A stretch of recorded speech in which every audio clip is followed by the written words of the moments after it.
a 17-year-old girl collapsed inside the public library one Tuesday afternoon. Her body finally gave out after 11 months of sleeping on frozen subway grates. For nearly a year, librarians had watched her weight drop, her coat grow thinner, her cough worsen. But it was the folded note that slipped from a returned book a few hours earlier that changed everything. What that note revealed would mobilize 400 Hells Angels across 2 states and expose a guardian stealing from the dead. "I wrote 52 notes," Willow Rose Bennett said later to the first person who truly listened, a private investigator named Caleb Wolfe Hayes. "I hid them in 52 different books over 4 months. Somebody had to care enough to read one. Somebody had to believe me." We're getting ahead of ourselves. Let's go back to that Saturday afternoon when Evelyn Harper made a discovery that would set everything in motion. Evelyn had been head librarian at Lakeside Public Library for 34 years. She had seen patrons leave bookmarks, receipts, grocery lists, even love letters tucked between pages. She usually discarded them without reading. But that day, while conducting her weekly returned books check, she pulled "Where the Crawdads Sing" from the processing cart, and a small piece of notebook paper folded into a tight square slipped out and landed on her desk. Something made her pause. Maybe the precision of the folds. Maybe intuition earned from 3 decades of quietly observing human behavior in a public space. She unfolded it. The handwriting was small, careful, each letter deliberate. "My name is Willow Rose Bennett. I'm 17. I've been unhoused for nearly a year. My guardian, Marcus Harlan, has stolen $187,000 from my parents' trust fund while I sleep on subway grates. I have evidence, bank statements, emails, expense reports, hidden in safe deposit box number 447 at Community Trust Bank. The key is taped inside the cabinet door, 3rd stall, women's restroom at this library. My 18th birthday is March 3rd. If I don't survive until then, he inherits everything. If you're reading this, please look. Please care. The evidence is real." Evelyn's hands started trembling before she finished the second sentence. She recognized that description immediately. The young woman who had been coming to this library every single day, 9 in the morning until 9 at night, for months. Auburn hair always pulled back. That oversized grey coat even when temperatures plunged. The way she apologized when Evelyn gently woke her at closing time. How she'd gather her backpack with the broken zipper and walk out into the brutal Michigan winter like she had somewhere warm to go. Except she didn't. Evelyn had always suspected. Now she knew. She walked to the women's restroom, heart pounding against her ribs. 3rd stall from the entrance. She opened the cabinet door under the sink. There, taped to the inside with clear packing tape, was a small brass key. Number 447, stamped into the metal. Evelyn stood there for 11 seconds, staring at that key, understanding the weight of what it represented. A teenage girl had hidden evidence of her own exploitation in a public bathroom, trusting that someone, anyone, would follow the instructions and care enough to act. For a moment, she considered calling the police. It was the logical response, the protocol, the safe thing. But she'd been a librarian long enough to understand how systems work. If she called the police, they would contact the legal guardian, Marcus Harlan, the man stealing from this girl. He would provide documentation. Authority would defer to authority, and Willow would vanish completely, or worse. No, this required someone who would take action first and navigate bureaucracy later. Evelyn pulled out her phone and scrolled through her contacts. Sophia Park, regular patron, always checking out parenting books, worked for county social services. Evelyn remembered Sophia's husband rode with a motorcycle club. She'd seen his vest once when he picked Sophia up after her car wouldn't start. Hells Angels Detroit chapter. Evelyn's finger hovered over Sophia's number for 3 seconds. Then she pressed dial. 25 minutes later, Sophia Park walked through the library's front doors with a man built like he'd spent decades working with his hands. Leather vest, greying beard, eyes that assessed everything in 2 seconds flat. This was Caleb Wolfe Hayes, Sophia's husband, private investigator for 22 years, Hells Angels member for 18. Evelyn led them to her office, handed Wolfe the note without speaking. He read it once slowly, then again, his jaw tightening. He passed it to Sophia. She read it, and Evelyn watched her eyes well up. Sophia worked in social services. She'd seen this pattern before. Wolf's phone buzzed. Text from the library. That young woman who's here every day, Willow, she just collapsed near the computers. Ambulance on the way. Wolf showed Sophia the text. She read it, face going pale. Which hospital? Mercy General. Severe dehydration, maybe hypothermia. They're transporting now. Wolf turned to Evelyn. We need to move fast. At Mercy General, Willow Rose Bennett lay in bed. 3 IV fluids running into her left arm. Oxygen cannula in her nose. Flannel-heated blankets piled on top of her. A nurse named Patricia had been checking her vitals every 15 minutes, had brought her apple juice and graham crackers, had spoken to her with the kind of gentle firmness that made Willow want to cry because it had been so long since an adult treated her like she mattered. She heard the engines first. So did Patricia. The nurse walked to the window, looked out at the parking lot, and went still. Honey, Patricia said quietly, do you know anyone who rides motorcycles? Willow shook her head weakly. No, why? Because there are about 100 of them in our parking lot right now, and more coming. Through the window, Willow could see them arriving. Motorcycles, dozens at a time, pulling into formation with military precision. Riders dismounting, leather vests with patches, beards, tattoos. The kind of men who looked terrifying in every movie she had ever seen. Except they weren't acting terrifying. They were standing in quiet formation, organized rows, arms crossed, waiting. A man in his late 50s, tall, grey-bearded, wearing a vest that said President across the back, stood at the front.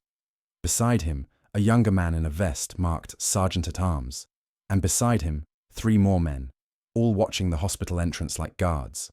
Willow's heart started pounding. I don't understand. Why are they here? The door to her room opened. A man walked in, greying beard, NYPD shirt visible under his Hells Angels vest, eyes that had seen too much and still chose to care. Behind him, a woman in professional clothing, carrying a county social services ID badge. Willow, the man said gently. My name is Caleb Hayes. People call me Wolf. This is Sophia Park from Social Services. We found your note, the one you left in the library book. Willow stared at him, unable to process the words. We opened the safe deposit box, Sophia said softly, stepping closer. We saw the evidence, the bank statements, the emails, everything. We know what Marcus Harlan did. We know what you've been through. Willow's eyes filled with tears. You believe me? We don't just believe you, Wolf said. We're making sure he never touches you or that money again. Detective Torres from Financial Crimes is here. She's reviewing the documents right now. There's a prosecutor on the way. This is happening. Willow, you're safe. Those men outside. Wolf walked to the window, gestured for her to look. That's the Great Lakes chapter, Hells Angels, and the group that just pulled in? That's the Iron Valley chapter from Pennsylvania. 400 brothers, Willow. They came because when one of our own needs help, we show up. And you're one of ours now.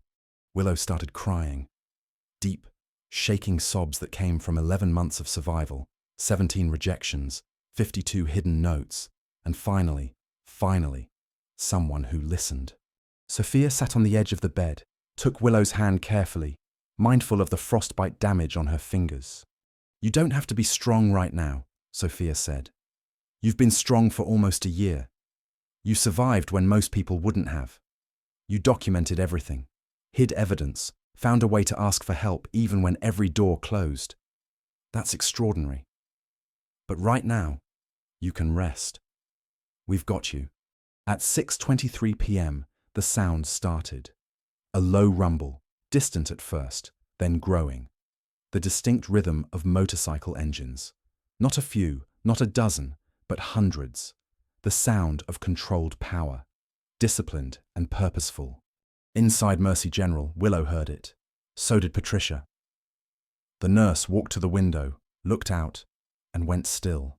Honey, Patricia said quietly, there are about 400 of them in our parking lot right now. Through the window, Willow saw them. 400 Hells Angels, parked in perfect formation, riders standing shoulder to shoulder, leather vests with patches, silent, watching the hospital entrance like a living wall of protection. They had come for her. Marcus Harlan was arrested at the house on Woodland Avenue while changing the oil in his truck. He looked up confused when federal agents showed their badges. Monsters wear ordinary faces. Thomas Wesley Harlan spent his first night in county jail in a holding cell with 11 other men. Bail was set at $250,000. He couldn't post it. While Marcus sat in that cell, trying to comprehend how his carefully constructed narrative had collapsed in less than 4 hours, 400 Hell's Angels were organizing the most methodical investigation the Great Lakes region had seen in years. This wasn't chaos. This wasn't vigilante justice. This was precision. The clubhouse was packed beyond capacity. Brothers from both chapters filled every chair, lined the walls, sat on tables. The air smelled like coffee and leather and motor oil. Elias Thunder Navarro stood at the front, a whiteboard behind him covered in timelines and task assignments. "Listen up," Thunder said, and the room went silent instantly. "We've got a narrow window before Willow turns 18. The prosecutor says trial won't happen before then. The system moves slow, but we can make sure when that trial comes, the evidence is so airtight that Harlan doesn't see daylight for a decade." He gestured to Wolf, who stood beside the whiteboard. "Wolf's going to break down what we need. This is methodical work, canvassing, interviews, documentation. Not exciting, but it's what puts predators away permanently. Nobody freelances. Nobody confronts witnesses aggressively.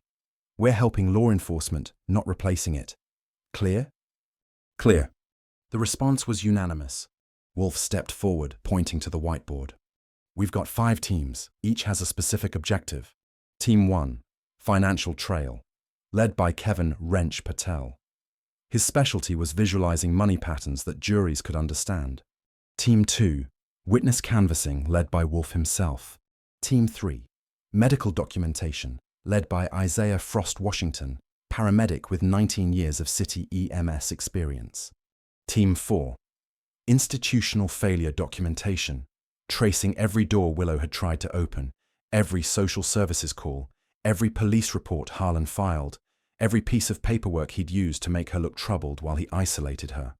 Team 5, Asset Security, making sure Harlan couldn't hide, transfer, or spend any remaining trust funds. Thunder looked around the room at 400 brothers who had spent days methodically building evidence instead of seeking revenge.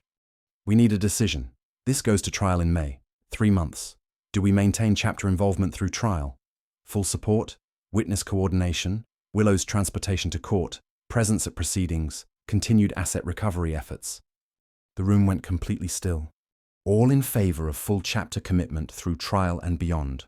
The response was immediate, thunderous, shaking the windows. Not a single dissent, not one hesitation. 400 voices in perfect unison saying, "Yes, we protect, we stand, we don't abandon." Thunder let the sound settle, then nodded once. "Good, because that girl spent 11 months invisible. She's not invisible anymore." The verdict moment came on a Tuesday in May. The prosecution rested its case after presenting Wrench's financial analysis, medical documentation, all 4 witness testimonies, and the complete contents of safe deposit box number 447. The defense had no counter-evidence. The jury deliberated for 93 minutes. Guilty on all counts. Sentencing: 15 years in state prison. No parole eligibility for 12 years. Restitution ordered for all stolen funds plus damages. Permanent restraining order prohibiting contact with Willow. When the verdict was read, Willow didn't cry, didn't smile. She just exhaled a long, slow breath that released 11 months of holding fear inside her body. Shepard squeezed her shoulder gently. "It's over." "No," Willow said quietly. "It's just starting." 6 months later, Willow stood in front of her assigned classroom at Lincoln Elementary School, wearing professional clothes and a visitor badge that read Student Teacher. She was enrolled at Grand Rapids Community College, taking education courses, working toward her teaching degree. The transitional housing program had helped her find a small apartment. 1 bedroom, nothing fancy, but it was hers. She had bought a used car with money from the trust fund. She had a job tutoring at the library. Evelyn had hired her immediately. Her life looked nothing like it had 6 months ago, but the memories were still there. The cold, The fear, the rejection, the feeling of being invisible while the world walked past. She thought about those memories as she watched the third graders file into the classroom. 23 children, all talking and laughing and carrying backpacks almost as big as they were. And then she saw him, a boy, maybe 8 years old, sitting in the back row. He was quieter than the others. His clothes were clean but worn. He had dark circles under his eyes. And when the teacher asked students to share what they'd done over the weekend, he said, "Nothing much," and looked down at his desk. Willow recognized that look. She'd worn it herself. After class, she approached the lead teacher. "That boy in the back row, Marcus, is he okay?" The teacher sighed. "I've been wondering that myself. He's withdrawn lately. I've called home a few times, but his guardian always says everything's fine." Willow felt something cold settle in her stomach. "Can I talk to him, just for a minute?" The teacher nodded. Willow sat down next to Marcus. He looked up, wary. "Hi, Marcus. I'm Miss Bennett. I'm learning to be a teacher here." "Okay. I wanted to ask you something, and you don't have to answer if you don't want to, but are you okay at home? I mean, are you safe?" Marcus's eyes widened just for a second. Then the careful mask came back down. "I'm fine." "Okay. But if you're ever not fine, if you ever need help, I want you to know you can tell me or your teacher or any adult here and we'll believe you. We'll listen. I promise." Marcus looked at her for a long moment. "How do you know people will believe me?" Willow thought about 52 notes hidden in library books, about trying the police, social services, school counselors, about being rejected by every system designed to protect her. And then she thought about Evelyn, about Wolf and Thunder and Shepherd and Frost and Wrench and Anchor. About 400 people who had mobilized because one person decided to listen. "Because I needed help once," Willow said quietly. "And people believed me. And they didn't stop until I was safe." Marcus didn't say anything, but he nodded just once. It wasn't a confession. It wasn't a cry for help, but it was a connection. And Willow understood that sometimes connection was the first step. This story isn't really about motorcycles or trust funds or courtroom drama.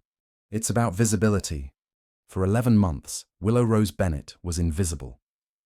She sat in a public library every single day, losing weight, wearing the same clothes, coughing through pneumonia, and dozens of people saw her.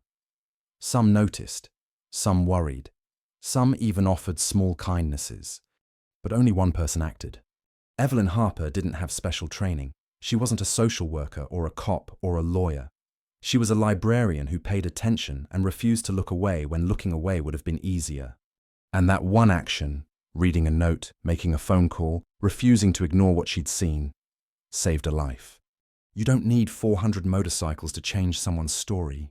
You don't need a leather vest or a law degree or specialized training. You need to pay attention. You need to care enough to ask uncomfortable questions. You need to believe people when they tell you they're not okay. There are Willows everywhere.